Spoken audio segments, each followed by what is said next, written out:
Oi, minha gente querida. Eu sou a Teresa de Jesus Souza, tenho 86 anos de vida e hoje eu vim abrir meu coração para vocês, contar uma história que eu guardei aqui no peito por décadas. Antes de começar, queria pedir um favorzinho. Curte este vídeo, se inscreve no canal e me conta aí nos comentários de onde você está me assistindo. É uma alegria gigante saber que minha história pode chegar em tanto lugar diferente. Eu nasci em 1939, num sítiozinho no interior da Paraíba. Nossa vida era simples, sabe? Mas tinha muito amor na nossa casinha. Meu pai ralava na roça e minha mãe cuidava da gente. Os 7 filhos. Eu era a terceira mais velha. A gente vivia com pouco, mas nunca faltou o principal. Um teto, comida na mesa e o carinho da família. Essas lembranças são o tesouro que eu carrego comigo. Tudo mudou quando eu fiz 18 anos, em 1957. A nossa colheita daquele ano foi destruída. Uma tempestade terrível acabou com quase todas as plantações da região. Meu pai, desesperado com as dívidas, não viu outra saída. Ele teve que aceitar a proposta que o filho do coronel da cidade trouxe. Me mandar para São Paulo para trabalhar de doméstica na casa de uma família rica é um favor que eles estão fazendo pra gente, Teresa.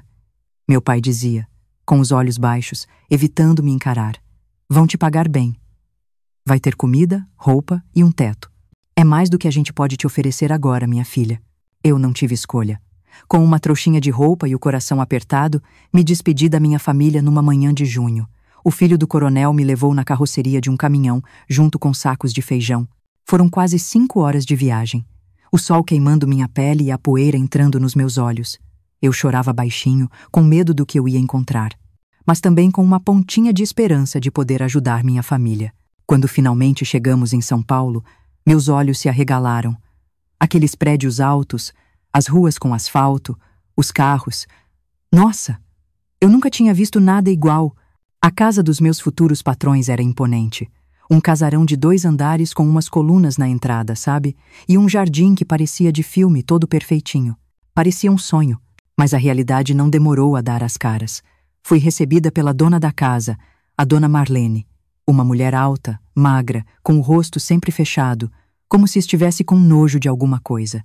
Os olhos dela me mediram de cima a baixo, como se eu fosse um bicho na feira. Tá suja demais para entrar na minha casa. Foi a primeira coisa que ela me disse. Nelson leva ela pelos fundos e fala pra Zefa dar um banho nela antes que ela encoste em qualquer coisa. O motorista me levou por um caminho do lado da casa até os fundos. Ali ficava o quartinho da empregada, um cubículo sem janela. Só tinha uma cama estreita, um baú de madeira e um gancho na parede para pendurar a roupa. Não tinha ventilador e o calor era de matar. Nenhum conforto. É aqui que você vai dormir, disse a Zefa, a cozinheira. Uma senhora de idade que parecia carregar o peso do mundo nas costas. Guarda suas coisas rápido e vamos ao trabalho. A patroa não gosta de moleza. Mal tive tempo de largar minha trouxinha na cama, e a Zefa já me entregou um uniforme cinza e um avental branco. Se troca e vem pra cozinha. Vou te mostrar o serviço. Naquele primeiro dia, eu trabalhei até depois da meia-noite. Lavei pilhas e pilhas de louça. Esfreguei o chão da cozinha de joelhos. Limpei os banheiros e ainda ajudei a preparar o jantar. Quando finalmente consegui deitar, meu corpo todo doía. Minhas mãos, que nunca tinham visto produto de limpeza forte, estavam vermelhas, ardendo como fogo. Você se acostuma, a Zefa falou, quando me viu chorando baixinho na cama. Todas nós nos acostumamos. Mal sabia eu que aquele ia ser o dia mais fácil da minha nova vida. Na manhã seguinte, acordei às 5 da madrugada com a dona Marlene batendo na porta do meu quarto. Já tá na hora de começar o serviço, menina preguiçosa. As janelas precisam ser lavadas antes do café da manhã. E eu não quero ver nenhuma marca de dedo no vidro, ou você vai ficar sem comer hoje. Foi o começo de um regime brutal. Eu trabalhava mais de 16 horas por dia, sem descanso. Com uma refeição de verdade por dia, as sobras do jantar da família, que eu comia rapidinho na cozinha, em pé, porque não podia sentar na mesa. Qualquer erro, por menor que fosse, era punido com crueldade. Ficar sem comida, levar tapa na cara. Ou passar horas de joelhos no quintal, no sol ou na chuva, para aprender a ter disciplina, como dizia o Dr. Ricardo, marido da dona Marlene. As humilhações eram toda hora. Dona Marlene me chamava de anta, de estúpida, de selvagem, e dizia que eu tinha sorte de ter sido acolhida por uma família tão boa. O Dr. Ricardo, um médico respeitado na cidade, fingia que era bom na frente das visitas. Mas quando a gente estava sozinho, os olhos dele me seguiam pela casa de um jeito que me deixava gelada por dentro. Num domingo, uns 2 meses depois que eu cheguei, a família saiu para a missa. Só ficamos eu e a Zefa em casa. A cozinheira aproveitou para me contar que a empregada de antes tinha fugido. Tinha sofrido umas coisas que nem se fala, nas mãos do patrão. Toma cuidado, menina.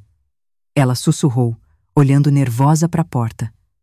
Quando a patroa viaja para o Rio para visitar a irmã, o doutor vira bicho solto. A moça que estava aqui antes de você teve que fugir no meio da noite sem levar nada, nem o pagamento que nunca recebeu. Foi aí que me caiu a ficha. Eu não tinha recebido nenhum dinheiro desde que cheguei. Quando perguntei para a Zefa sobre isso, ela só deu de ombros. Eles dizem que estão mandando o dinheiro para sua família. Você não sabia? Naquela noite, eu chorei até dormir. Eu estava presa numa armadilha, sem saída. Longe de casa, sem um tostão, sem conhecer ninguém na cidade grande. E o pior, ainda estava por vir. Fazia 6 meses que eu estava naquela casa, quando meus piores medos viraram realidade. Numa sexta-feira de dezembro, a dona Marlene viajou para passar o fim de semana com a irmã doente. Eu estava na cozinha, terminando de secar a louça do jantar, quando o Dr. Ricardo entrou. A Zefa tinha saído para comprar remédio para a bronquite dela e a gente estava sozinho em casa. Menina, ele disse, com uma voz que eu nunca tinha ouvido antes. Vem até meu escritório. Preciso que você limpe um vinho que eu derramei. Meu coração disparou. Lembrei na hora do aviso da Zefa. Com as mãos tremendo, fui para o escritório, levando um balde e uns panos. Não tinha vinho derramado nenhum. Ele trancou a porta atrás de mim. Eu não vou contar em detalhes o que aconteceu naquela noite. Tem ferida que, mesmo depois de tantos anos, ainda dói demais para a gente mexer. Só posso dizer que eu implorei. Chorei. Tentei lutar. Mas ele era um homem forte de 45 anos. E eu, uma menina do interior de só 18. Quando finalmente consegui voltar para o meu quarto, horas depois, eu estava quebrada por dentro. Não era só o corpo que doía. Era como se alguma coisa dentro da minha alma tivesse se partido. Passei a noite inteira acordada, ouvindo cada barulho da casa, apavorada com a chance daquela porta se abrir de novo. Na manhã seguinte, eu mal conseguia me mexer para fazer minhas tarefas. A Zefa percebeu que eu estava mancando e com umas marcas nos braços. Ela só abaixou os olhos e resmungou. Eu te avisei, menina. A impotência dela era o espelho da minha. Naquela época, quem ia acreditar na palavra de uma empregadinha do interior contra a de um médico famoso? Quando Dona Marlene voltou no domingo à noite, o Dr. Ricardo disse para ela que eu tinha quebrado um jogo de cristal caríssimo e que precisava ser castigada.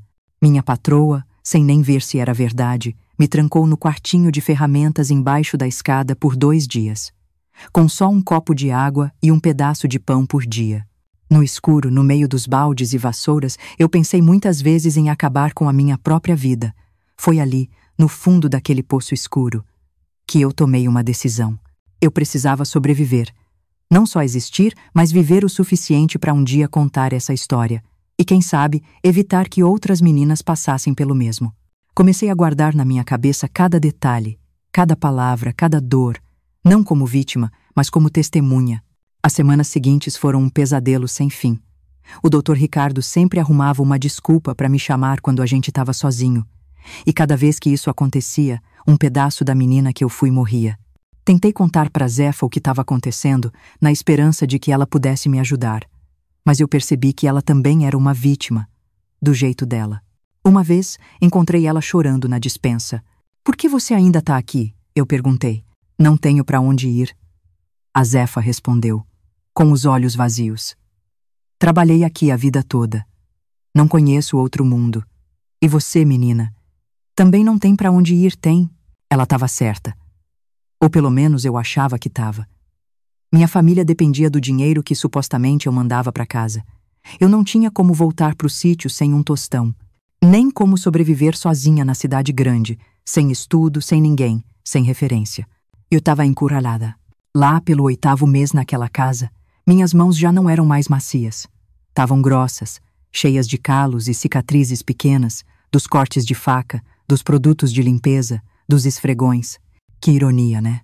Aquelas mãos cheias de calo viraram meu símbolo de resistência, a prova física de tudo que eu estava aguentando. Uma noite, enquanto eu esfregava o chão do corredor, ouvi Dona Marlene e o Dr. Ricardo conversando no quarto. Eles estavam falando de mim. Aquela menina tá ficando atrevida demais, dizia a Dona Marlene. Ontem peguei ela olhando pela janela quando devia estar limpando os vidros. Acho que tá pensando em fugir. Não se preocupa, respondeu o Dr. Ricardo com uma voz que me gelou até a alma. Ela não tem para onde ir. Além do mais, eu mandei uma carta para o pai dela dizendo que ela ficou doente e que a gente precisou usar o salário dela com remédio. Eles acreditaram, claro. Gente simples é assim mesmo. Naquele momento, alguma coisa estalou dentro de mim. Eles não estavam só abusando de mim de todas as formas. Eles também estavam enganando a minha família, que provavelmente estava preocupada, sofrendo com notícia falsa sobre a minha saúde. A raiva começou a tomar o lugar do medo. No dia seguinte, quando fui no mercado comprar as coisas da casa, fiz algo que nunca tinha ousado fazer. Desviei do caminho de sempre e entrei numa igreja que ficava umas ruas para frente. Era uma igreja antiga, com vitrais coloridos e um silêncio que abraçava a gente. Sentei no último banco, tremendo de medo de ser descoberta, e chorei como não chorava há meses. Uma freira bem velhinha se aproximou e sentou do meu lado. Não me perguntou nada. Só ficou ali, em silêncio, respeitando o meu momento, até minhas lágrimas secarem. Então, com delicadeza, ela colocou a mão sobre a minha. Uma mão tão diferente das mãos que me tocavam naquela casa. Deus vê seu sofrimento, minha filha, ela disse, com uma voz calma. E eu também vejo. Se precisar de ajuda, eu estarei aqui todas as manhãs. Foi como se uma janelinha se abrisse num quarto escuro. Eu não disse nada para ela naquele dia. O medo ainda era maior que a esperança. Mas eu voltei para a casa dos patrões com uma coisa nova no peito. A possibilidade de escapar.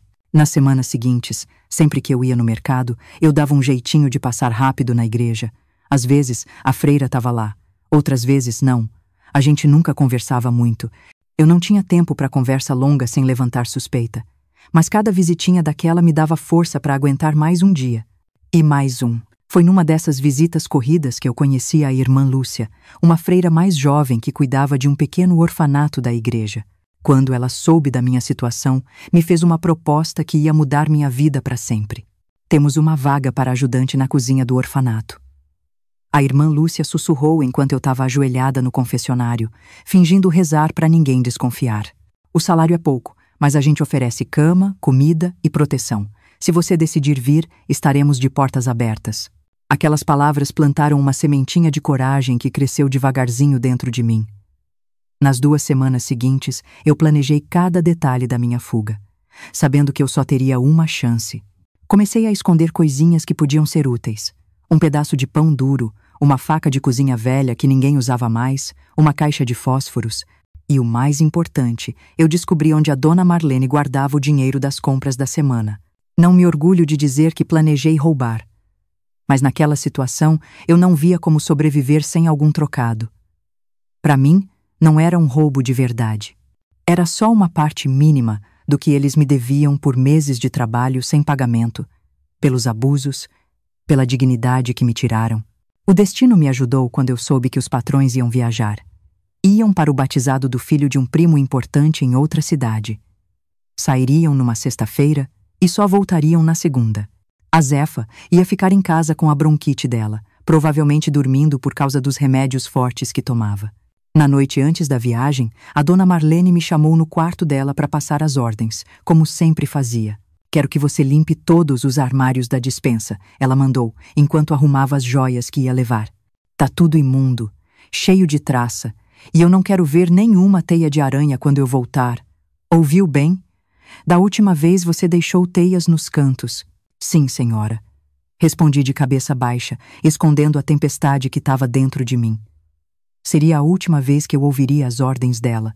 Ela continuou listando tarefas impossíveis de fazer no prazo, como sempre, só para depois ter motivo para me castigar.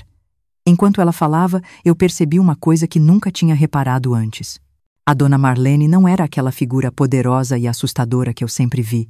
Ela era só uma mulher amarga, pequena por dentro, que precisava diminuir os outros para se sentir importante. Naquela noite eu não consegui dormir. Cada rangido da casa me acordava. Cada sombra parecia um obstáculo para o meu plano. Quando o relógio da sala bateu 4 da manhã, eu levantei em silêncio. Vesti a única troca de roupa que eu tinha além do uniforme. Guardei minhas poucas coisas num saco de pano e, com o coração quase saindo pela boca, saí do quartinho dos fundos. A casa estava num silêncio profundo. Eu podia ouvir a respiração pesada da Zefa vindo da cozinha, onde ela dormia num colchãozinho no chão. Passei por ela na ponta dos pés, rezando para o assoalho não ranger. Depois, fui direto para o escritório do Dr. Ricardo. Eu sabia que a dona Marlene guardava o dinheiro das compras numa gaveta da escrivaninha.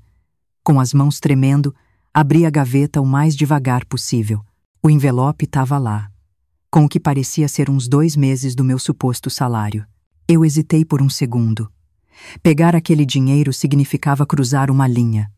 Mas aí, eu lembrei das cartas mentirosas para minha família, das noites de terror, das humilhações de todo dia, e minha decisão ficou firme. Peguei só a metade do dinheiro, deixei o resto para não darem por falta logo de cara. Na cozinha, enchi uma trouxinha com um pedaço de queijo, pão e umas frutas. Foi quando eu ouvi um gemido. A Zefa tinha acordado e estava me olhando do colchãozinho dela no canto. "Você vai fugir", ela disse. Não era uma pergunta. Eu gelei. Esperei ela gritar, pedir ajuda, acabar com a minha única chance de ser livre. Mas em vez disso, ela levantou devagarinho.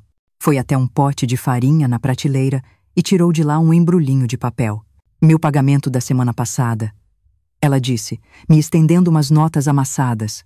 "Pega, você vai precisar mais do que eu." Meus olhos encheram de lágrimas. "Por que você está me ajudando?" "Porque eu nunca tive a coragem de fazer o que você está fazendo agora." Ela respondeu com um sorriso triste. "Vai, menina, vai antes que o dia clareie de vez." Com um nó na garganta, eu abracei aquela senhora que, do jeito dela, também era uma prisioneira. "Vem comigo."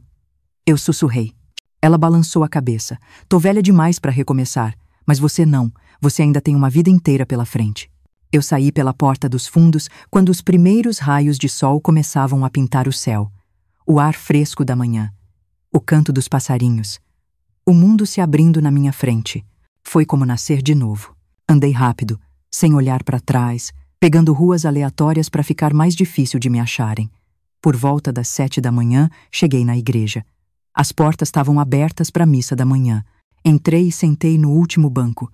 Exausta, assustada, mas com uma calma estranha. A irmã Lúcia me viu assim que terminou de arrumar as flores no altar. Sem fazer perguntas, ela me levou discretamente para uma porta do lado, que dava para o convento. "Você está segura agora." Foi tudo o que ela disse antes de me levar para um quartinho. Uma cama simples, mas limpa. E uma janela que dava para um jardim. Eu desabei na cama e dormi por quase 24 horas seguidas. Quando eu acordei, meu primeiro pensamento foi de pânico.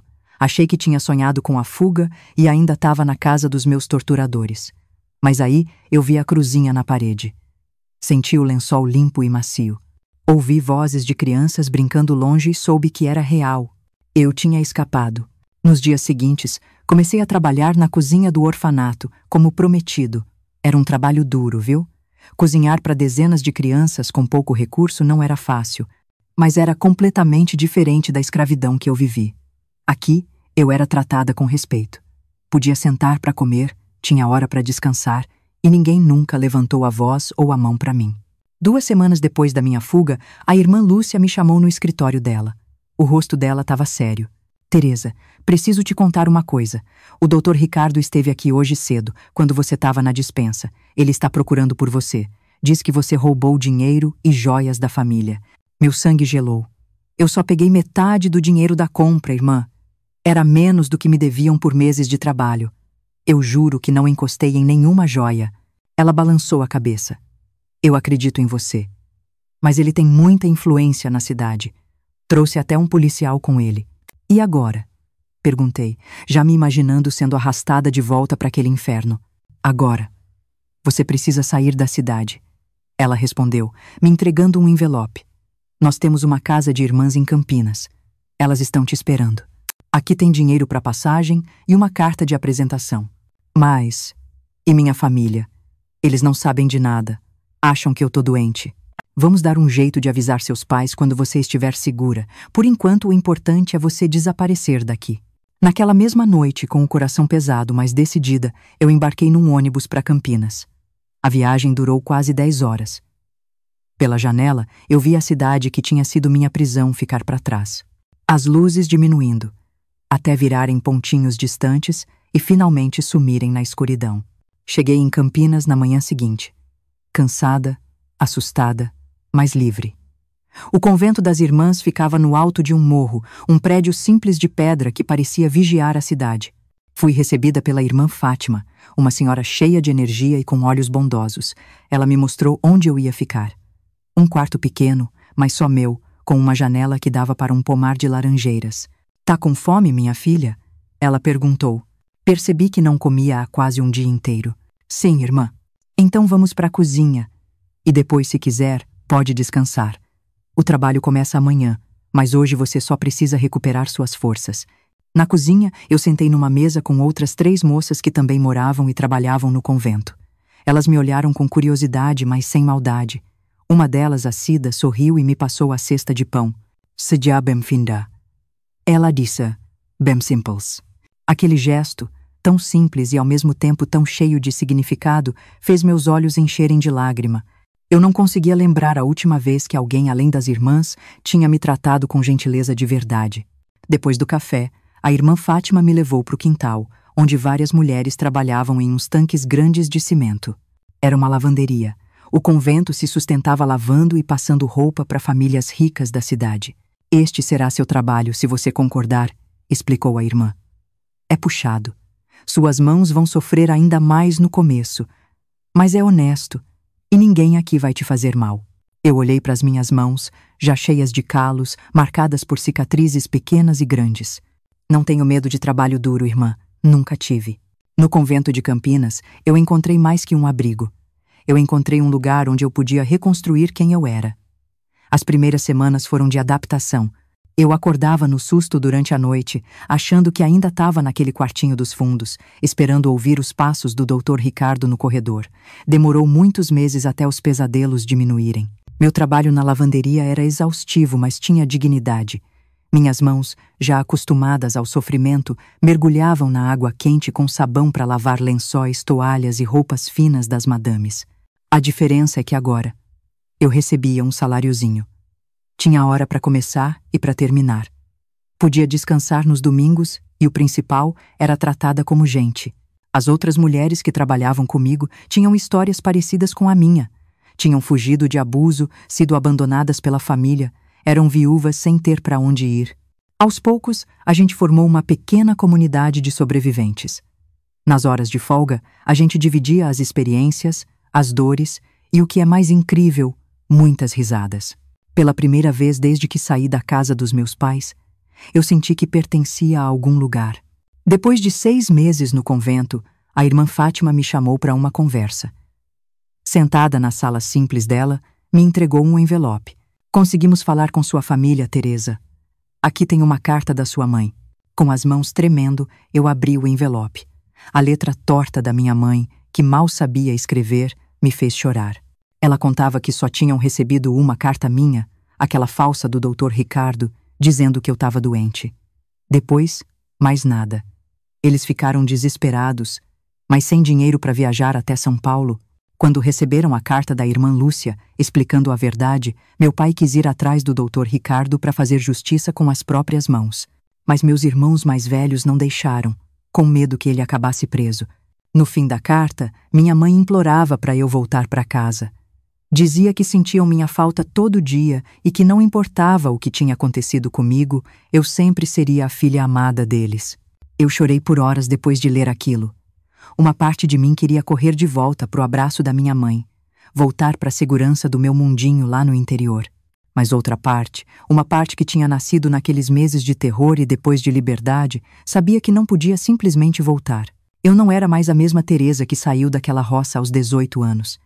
Eu precisava descobrir quem eu era agora. Respondi à carta contando uma versão mais leve da verdade.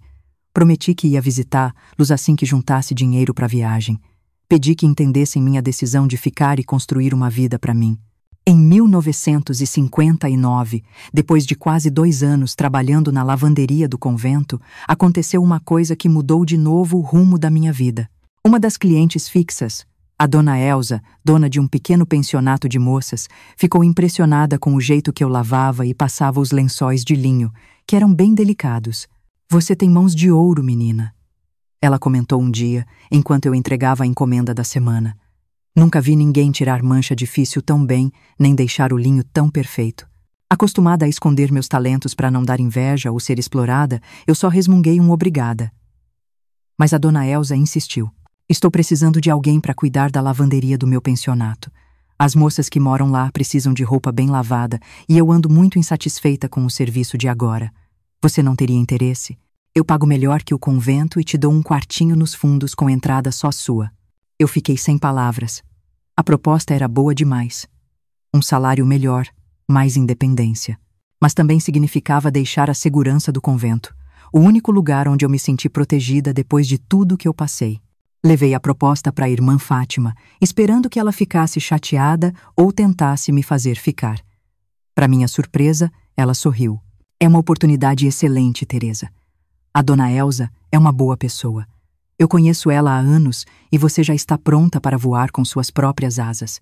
Assim, aos 22 anos, eu me mudei para o pensionato da dona Elsa. Meu quarto novo era 2 vezes maior que o do convento. Tinha uma janela grande e uma varandinha onde eu podia sentar para tomar um cafezinho olhando o jardim. O trabalho era puxado. Além de cuidar de toda a roupa do pensionato onde moravam 12 moças estudantes, eu também pegava clientes de fora que a dona Elsa arrumava. Mas eu estava no comando. Eu organizava meu próprio tempo, decidia como fazer cada coisa. E o mais importante, eu era reconhecida pelo meu trabalho. Foi lá que comecei a criar minhas próprias técnicas para tirar mancha difícil, misturando limão, bicarbonato, vinagre, em medidas que eu descobri testando muito. Criei também um método especial para passar roupa delicada que não deixava marca nem queimava.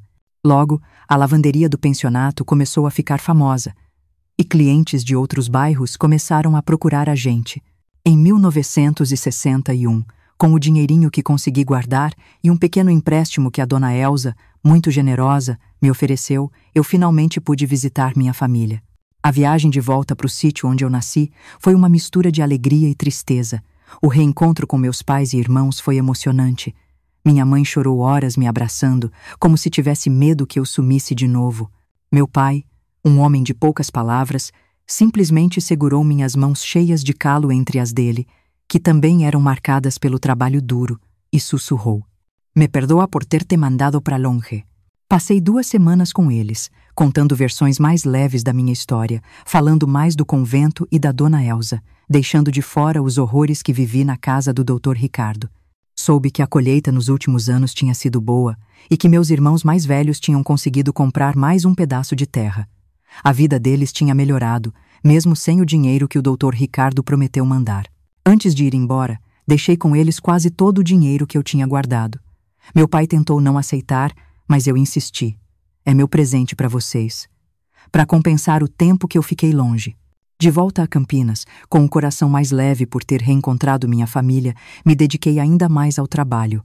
A fama da lavanderia crescia. E em 1962 aconteceu uma coisa que eu nunca imaginei.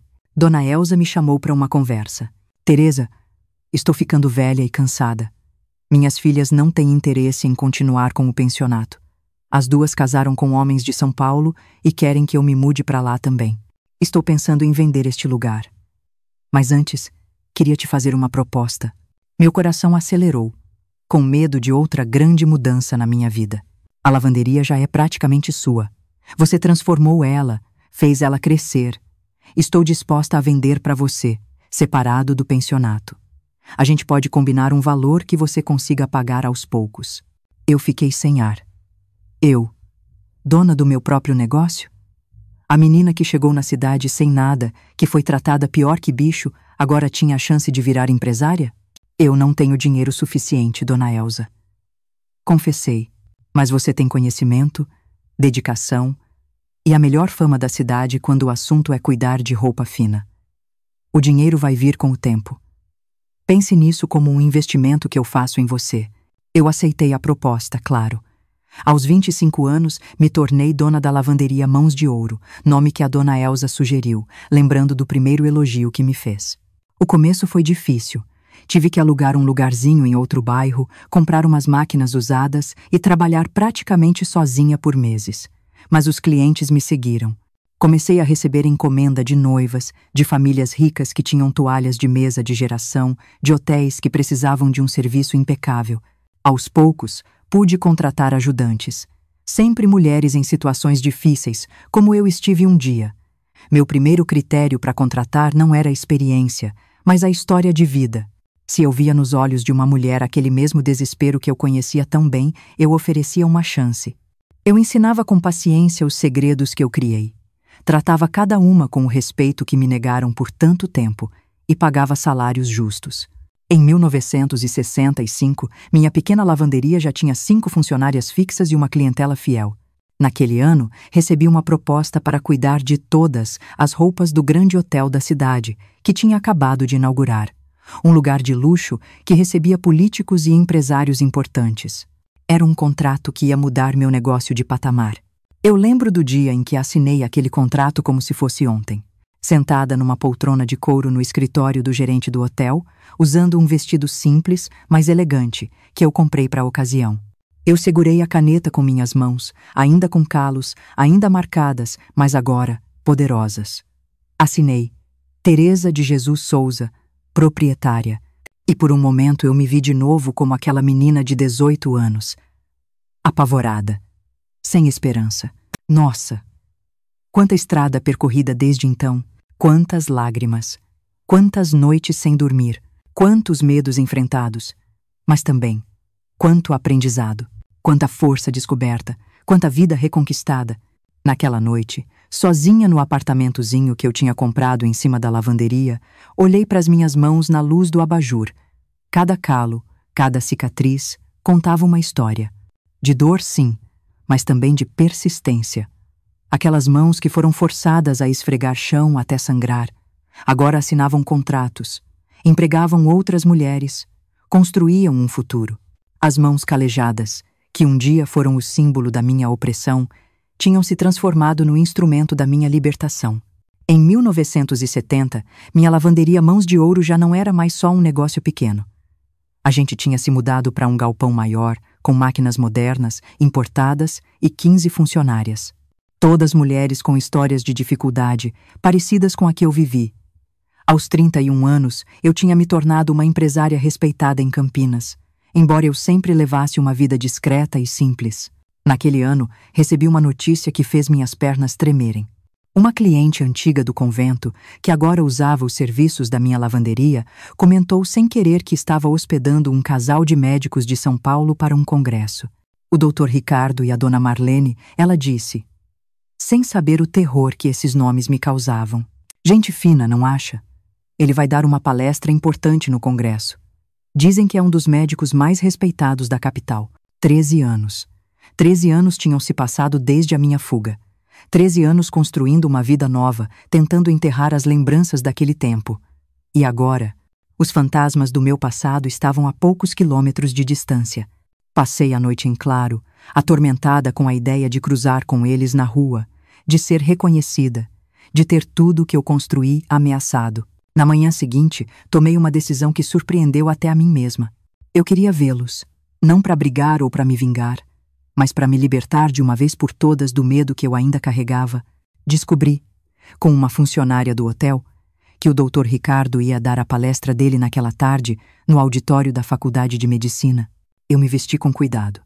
Escolhi um terninho azul marinho que tinha comprado para ocasiões especiais, prendi meu cabelo num coque e, pela primeira vez em anos, passei batom. O auditório estava lotado quando cheguei. Sentei na última fileira, meio escondida atrás de uma coluna. De onde eu estava, eu via o palco direitinho, mas ia ser difícil alguém me notar no meio de tanta gente. Quando o Dr. Ricardo entrou no palco, meu corpo inteiro gelou. Ali estava ele, o homem dos meus pesadelos, mais velho, com o cabelo ficando branco dos lados, mas ainda com aquela pose arrogante, aquele olhar de superioridade. Ele falava sobre avanços em cardiologia com a naturalidade de quem está acostumado a ser ouvido e respeitado.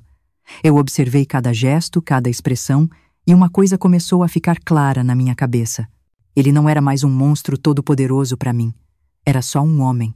Um homem cruel e abusador, sim, mas apenas um homem. Enquanto ele falava sobre como salvava vidas, eu pensava em quantas vidas ele tinha destruído com aquelas mesmas mãos. No final da palestra, quando todo mundo levantou para aplaudir, eu continuei sentada, em silêncio. Não por respeito, mas porque naquele momento eu entendi que tinha vencido o meu maior medo. O Dr. Ricardo não tinha mais nenhum poder sobre mim. Era eu quem tinha o poder sobre a minha própria história. Saí do auditório antes das perguntas e andei pelas ruas da cidade, sentindo o ar fresco de julho no rosto como uma libertação. No dia seguinte, soube que eles tinham voltado para São Paulo. Meus fantasmas tinham ido embora, mas dessa vez não levaram nada de mim. Aquele encontro silencioso com o meu passado me deu uma energia nova para seguir em frente. Em 1972, eu tomei uma decisão que mudaria não só a minha vida, mas a de muitas mulheres. Transformei uma parte da lavanderia num centro de treinamento. Projeto Recomeço, eu chamei. O objetivo era ensinar o ofício de lavanderia profissional para mulheres em situação de risco, vítimas de violência, mães solteiras sem apoio, mulheres que, como eu um dia, precisavam urgentemente de uma porta de saída. As primeiras alunas vieram pelas irmãs do convento, que continuavam seu trabalho quietinho de acolher quem precisava. Eu ofereci não só o curso técnico, mas também aulas de administração básica e de autoconfiança. O curso durava 6 meses, e no final eu ajudava cada uma a arrumar emprego, muitas vezes na minha própria lavanderia ou na rede de contatos que eu construí. O projeto Recomeço não me dava lucro.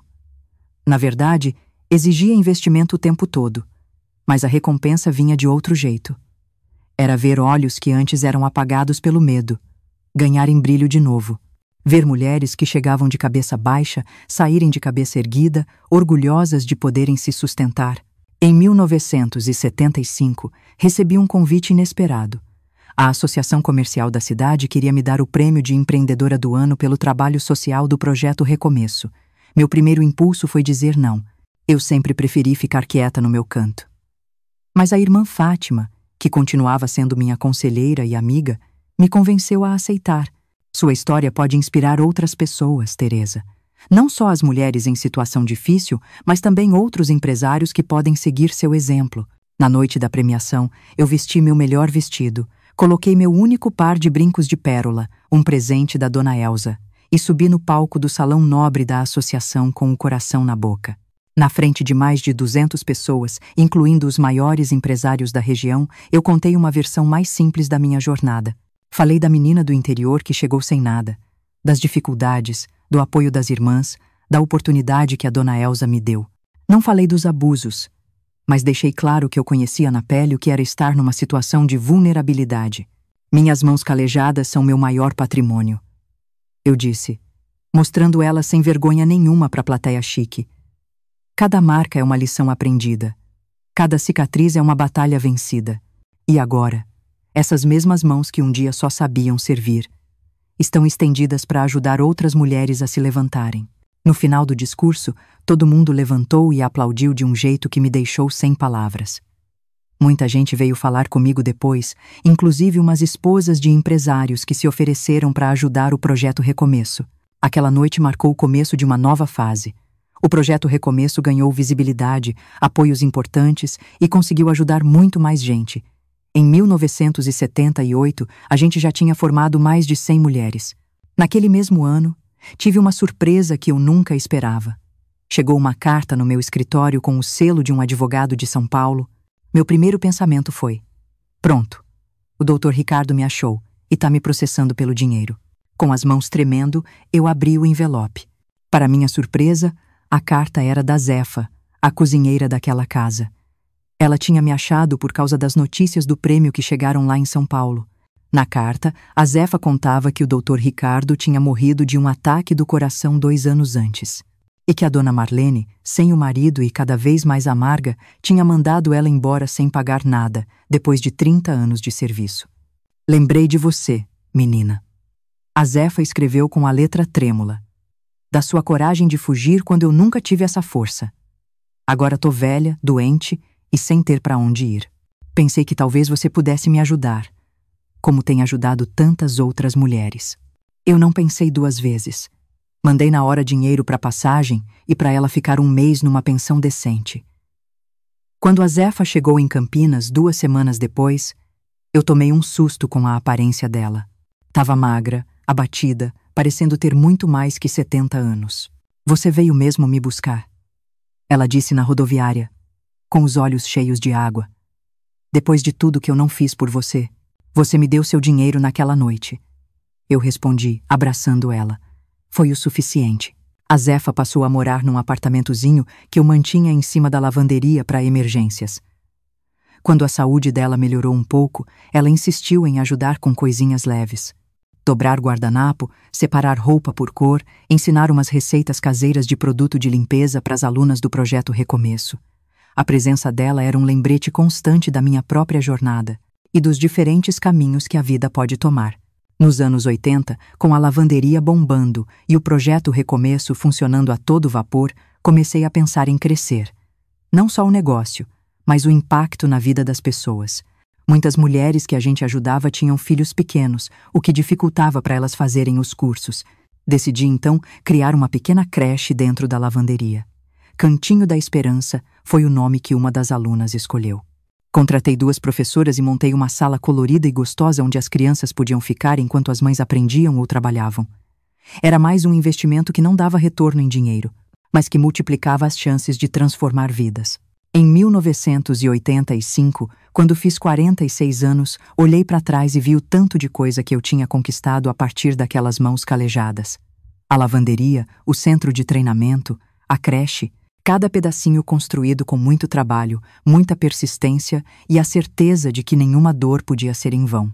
Naquele ano, eu fiz uma coisa que vinha adiando há muito tempo. Comprei um sítio nos arredores da cidade. Não era grande nem luxuoso, mas tinha um pomar, um laguinho e uma casa simples de 3 quartos. Nos fins de semana, eu levava para lá as crianças da creche e algumas mulheres do projeto que precisavam respirar um ar puro. Sentada na varanda daquele sítio, olhando o horizonte que me lembrava a minha infância. Eu pensei no tempo que tinha passado desde que aquela menina assustada de 18 anos fugiu no meio da noite de uma casa de horrores. Pensei no longo caminho, nos medos enfrentados, nas lutas vencidas. Minhas mãos, agora mais enrugadas, mas ainda fortes, continuavam sendo meu maior orgulho. Mãos que conheceram o trabalho escravo, o abuso, a dor, mas que aprenderam a criar, a construir, a transformar. Não só tecidos manchados em peças impecáveis, mas vidas quebradas em histórias de superação. E aqui estou eu hoje, aos 86 anos, contando essa história para vocês. A Mãos de Ouro virou uma rede de lavanderias na região, todas funcionando com o mesmo princípio: contratar e treinar mulheres em situação de risco. O projeto Recomeço já formou mais de 1.000 mulheres ao longo de 5 décadas. O Cantinho da Esperança virou uma escola infantil modelo, que atende não só os filhos das nossas funcionárias, mas também as crianças da comunidade. Muita gente me pergunta se eu perdoei o Dr. Ricardo e a Dona Marlene pelo que me fizeram. É uma pergunta difícil. Eu não carrego mais ódio por eles. Isso seria continuar presa àquela casa, àquele tempo. Mas eu também não fico enfeitando o que aconteceu, dizendo que foi uma lição ou uma provação que me fez mais forte. Foi uma injustiça terrível, uma violência que ninguém deveria sofrer. O que eu fiz foi transformar aquela dor em combustível para mudança. Não só na minha vida, mas na vida de centenas de outras mulheres que, como eu, precisavam só de uma oportunidade, de uma mão estendida, de um olhar que visse nelas mais do que as suas cicatrizes. Estas mãos calejadas têm muito do que se orgulhar hoje. E a maior vitória não está nos prêmios que eu recebi, nos negócios que eu construí ou no conforto que eu conquistei, mas em cada mulher que passou pelo projeto Recomeço e hoje pode olhar para as próprias mãos com orgulho, sabendo que elas são instrumentos da sua liberdade e dignidade. Se tem uma mensagem que eu gostaria de deixar para vocês que me assistem, é esta: não importa o quão fundas sejam suas feridas, elas podem se transformar em força. Não importa o quão calejadas estejam suas mãos, elas ainda podem criar beleza. E não importa quão escura pareça a noite, O amanhecer sempre chega para quem tem coragem de continuar caminhando. Meus queridos, se vocês gostaram do vídeo, não se esqueçam de curtir e se inscrever no canal, tá bom? Um abraço da vovó.